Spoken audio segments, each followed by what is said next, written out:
here we are again in my garage. It's a lovely Sunday afternoon, and there's no place I'd rather be than here.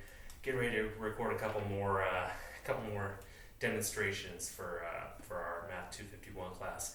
We're skipping ahead a little bit. We're going straight from chapter 5, which has been talking about inductive proofs, to chapter 9. Just to motivate this a little bit, just like with proofs by induction and other kinds of mathematical proof which have an application in computer science, where you might have to test, for instance, or prove the correctness of an algorithm. You've got a process, a procedure that a computer is following in order to generate a potential result or to come up with a computation of some kind, and you want to prove that the computation you're arriving at is the correct one. That's where you might see proof come up in computer science. With the chapter that we're about to discuss, chapter 9, dealing with counting, combinatorics, permutations, combinations, all this sort of stuff comes up when you're trying to enumerate something. When you have a set of possible outcomes of an algorithm or a procedure, and you're trying to figure out which ones are most likely. When you are trying to evaluate all possible instances of a particular variable in a particular piece of code. When you're looking at passwords, for instance, the universe of possible passwords, and you might want to understand that a little better. Combinatorics, the study of counting and understanding how to enumerate things, comes up an awful lot in a lot of applications, including computer science. So we're going to start off pretty basic in section 9.1. I'm just going to say a little bit about some of the basic concepts involved in combinatorics. Again, combinatorics is essentially the fancy name for the study of counting things, enumerating things, understanding how likely or how many possible outcomes are. And when we talk about outcomes, we're talking about some sort of process or procedure, some sort of universe of possibilities. Anytime we talk about, when we talk about combinatorics, or we're looking at a particular combinatorics problem, we want to understand what we mean by a sample space. The sample space is really just the set of all possible outcomes of whatever procedure or algorithm we're talking about. So, for instance, if we're talking about drawing a card from a standard deck of 52 cards, the set of possible outcomes, the sample space here, is those 52 possible cards. An event on a certain sample space is really just a sample from that sample space. So one event in the example I just gave would be drawing a poker hand. So drawing 5 cards at random from a standard deck of 52. So the event would be those 5 cards drawn from the sample space of the 52 possible cards. Now, I just said the word random. The word random comes up a lot in mathematics and computer science, and there are lots of different ways to inflect the meaning of the word random, meaning lots of different versions of what it means to be random. When we say simply random, all we mean is we have some event that we don't know the outcome. There's some uncertainty in the outcome. It is not predetermined or deterministic. So there's some element of chance involved. Like when you're drawing a card from a deck of 52, there's randomosity there because you don't know which card you're going to get. There's no certainty in that outcome. So probability is the study of how likely certain outcomes are, or certain events. Given a sample space, like a deck of 52 cards, how likely is it that I draw any one of those 52 cards? How likely is it that I draw an ace? How likely is it that I draw a spade? How likely is it that I draw a blackjack? These are all answers that can be, these are all questions, answers to which can be determined using some pretty basic probability that we're going to talk about in a moment here, looking at the probability of equally likely outcomes. So in its most basic sense, a random event, the easiest random events to analyze are those in which every outcome is equally likely. So I'm going to start with that, and then we'll just elaborate a couple of examples. So when I say we have an equally likely event, or an outcome is equally likely, all this means is every possible outcome from the sample space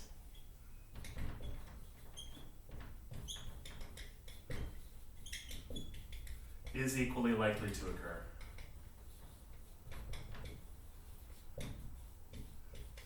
And events in which we have equally likely probabilities are the easiest to analyze simply because everything has the same likelihood of occurring.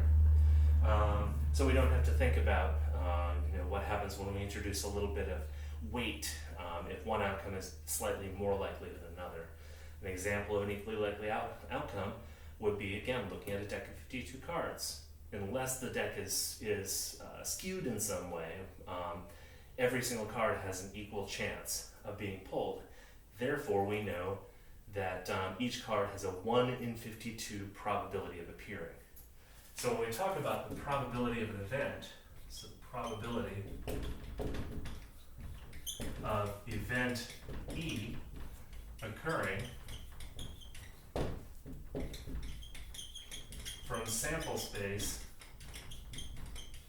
S, this is just defined to be the probability of event E. Sometimes we write P of E like a function notation, or like it's a statement with variable E. This is the number of outcomes that describe our event divided by the number of outcomes in the sample space. So this is the number of outcomes in which the event occurs. And this denominator here is just the number of outcomes in our sample space. So when we're dealing with equally likely outcomes, it's really easy to compute the probability. You just count how many times your event happens among all the possible events, or all the possible samples, divide by the number of possible outcomes there are total. So for example, what is the probability of drawing an ace from a deck of 52 cards? Well, we know that we have an outcome where an ace occurs in exactly 4 of those outcomes, right? There are 4 aces in a standard deck of 52 cards, divided by all possible outcomes. Well, there are 52 possible outcomes if we draw a single card, which means 4 out of 52, or 1 out of 13, is the probability that we draw an ace. The probability that we draw a club, for instance, would be the set of all possible outcomes, or the size of the set of all possible outcomes in which we have a club. Well, there are 13 clubs, ace, 2, 3, 4, etc. up through king. And again, there are 52 possible cards, or 1 in 4 chance of drawing a club. And what if there's another example I gave was if we draw a blackjack, a literally black card with a jack on it. Well, there are 4 jacks, but only 2 of them are blackjacks out of 52 possible cards we could have drawn, arriving at 1 out of 26. So 1/26th is the probability of getting a blackjack, drawing a card at random. So we're going to just elaborate a few other examples. So pause, make sure you pause the video. If this isn't quite making sense yet, pause the video and take a moment to make sure you understand all these terms: sample space, random, event. Make sure you understand this formula here in the context of an equally likely event. And we'll go on to do another example that sort of elaborates a few more possibilities. And then I'll give you a quiz and we'll wrap up as usual. So for this next example, what I'm going to do is I'm going to assume I have 2 dice and I'm rolling them. Now some people get confused between if I roll 2 dice and they're the same color, they're like indistinguishable from each other. Sometimes it's easier conceptually if you can tell the difference between the 2 dice. So we're going to assume one is a different color than the other. So we can always unambiguously talk about the red die and the green die, for instance. So assume we have 2 dice in our hand, a red die and a green die, and we roll them. And these are ordinary dice, they're not loaded, so every event is equally likely. And they're 6-sided dice. So we have 6-sided, unloaded dice. And we imagine, again, one, actually I'm going to assume they're red and blue because I've got red and blue markers on me. We're going to say they have that they are red and blue. Now there's a diagram on page 406 of your textbook that I'm about to reproduce here. But let's imagine all the possible outcomes where there is a 1 on the red die, all possible outcomes where there's a 2 on the red die, a 3, 4, 5, oops, getting ahead of myself, I know you can't see this, I'm in the way right now, and a 6. Those are all the possibilities for the red die. Now, oops, the reason I've written it 6 times, you might imagine, is now I'm going to fill in what's happening with the blue die. So the blue die, meanwhile, is either a 1, a 2, a 3, a 4, a 5, or a 6. When there aren't too many possibilities in your sample space, when your sample space is quite small, sometimes it's really helpful just to draw out all possibilities like this. In the case of 2 distinguishable dice, a red one and a blue one, we roll them and we get 6 possible outcomes for either die. We can enumerate all possibilities and see that there are 36 possibilities, depending on what the values on the 2 dice are. And now we can ask some pretty basic questions. Let me go ahead and erase this top part.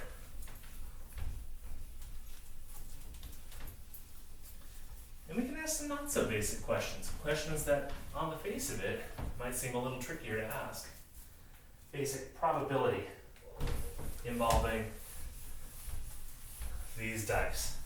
So for instance, we could ask what the probability of a specific sum is.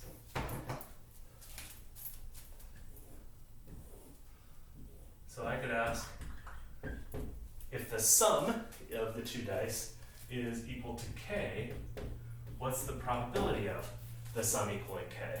So to be clear, I really should say probability of the sum equals k. So what's the smallest possible sum? Sorry, I think I just had a spider land in my hair or something. Smallest possible sum occurs up here. And we have a sum of 2. And we have the largest sum of 12. But building up to that, we have 3, 4, 5, 6, 7, 8, 9, 10, 11, 12. So these are the possible sums that we have. Among the 36 possible sums, only one of them up in this upper left corner is equal to 2. So we only have a 1 out of 36 possibilities chance of getting a sum of 2.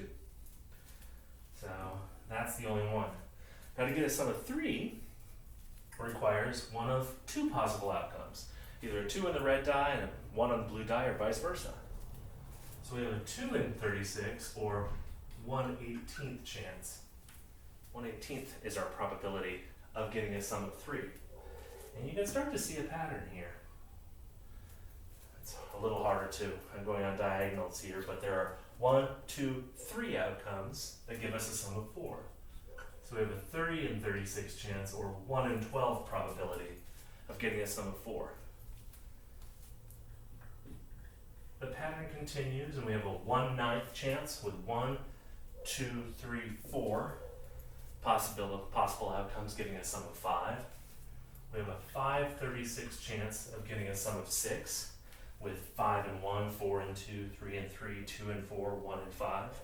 And then of the big diagonals, 6 and 1, 5 and 2, 4 and 3, 3 and 4, 2 and 5, 1 and 6, we have 6 out of 6 possibilities, or a 1 in 6 chance of getting a sum of 7.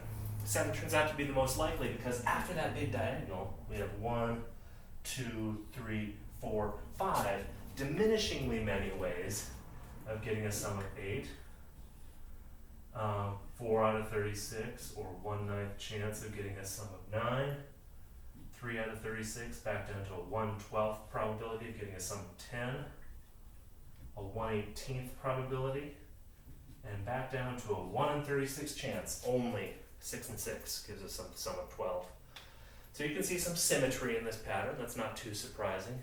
And if you add all these up, this is the first time we can point out the sum of all, if all of the events are disjoint from one another, if you can't have them overlapping in their occurrence, then the sum of all possible events will give you 1. If we added all these up, the sum of the probabilities of all the events should give you 1 because something has to happen. But since they are mutually exclusive, they can't happen at once. You can't have 2 different sums from the same roll. That means the total sum must be 1. None of these probabilities overlap with each other. So we can talk about the sums. We can ask about the parity of the sums. What is the probability that the sum is even? And we've already done the hard work now, because now all we have to do is look at 2, 4, 6, 8, 10, 12 as our possible sums and add up those probabilities. We'll talk about this more formally in a couple sections. This is an instance of the addition rule, where you have mutually exclusive events. If they don't overlap at all, if they're disjoint, then all you have to do is add up the probabilities.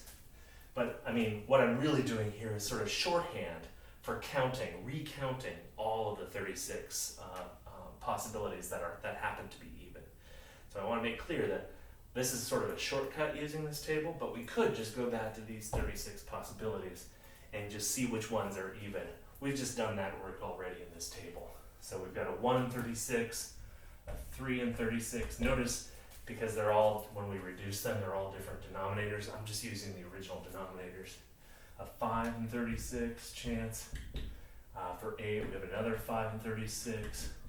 For 10, we have another 3 and 36. And then for 12, we have another 1 and 36. If you add all those up, you get 1836, or 1/2.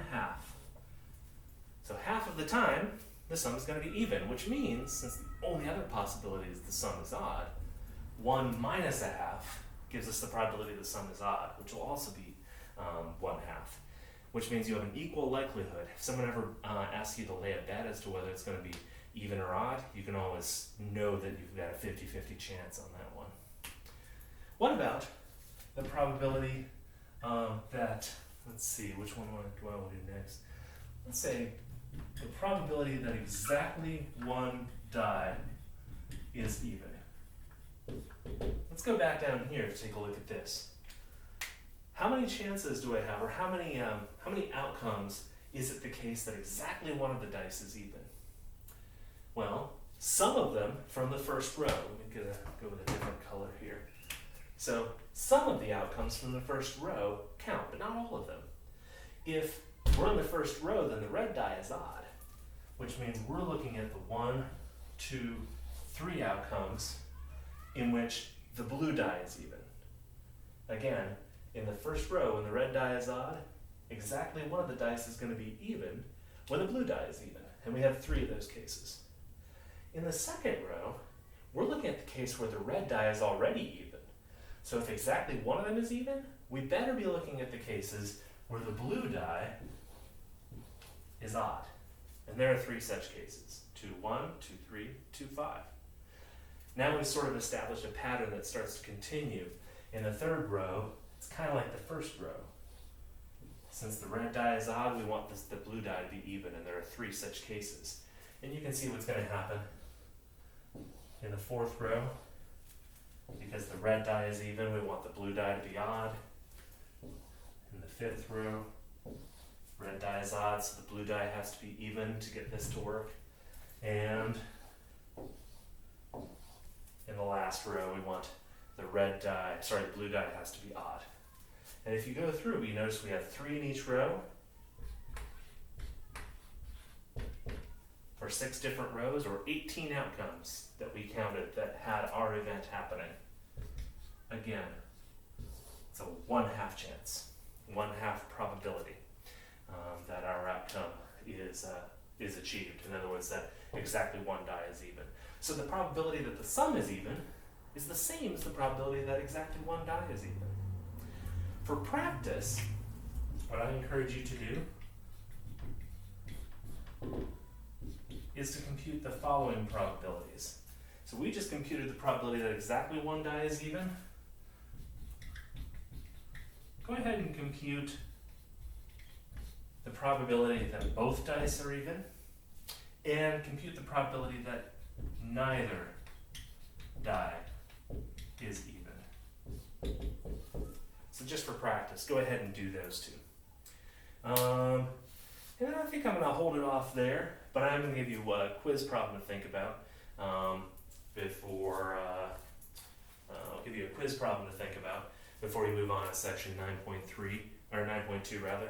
By the way, if you're watching this video, you're getting ahead of yourself. Make sure that you're on top of exam number 2, which has been posted already, dealing with chapters 4 and 5. Make sure you get that in by April 17th. That's the due date for the second exam. I do want you to do the problems from section 9.1, 9.2, and 9.3, which are also due on April 17th, but I'm making those problems optional, so you don't have to turn in the homework for these sections, because I'd rather you focus on the exam. Let's see. So your quiz question is similar computations to the computations we just did in this problem here, but instead of talking about rolling dice, I'm going to be talking about flipping coins. So here is quiz. I think we're on CE5, COVID era 5. Yeah. So if 3 coins, and I'm going to emphasize here that these are fair coins, they're not loaded in any way, so each side has an equal likelihood of occurring, heads or tails. If 3 fair coins are flipped, what is the probability that, what do I want to ask here? Exactly one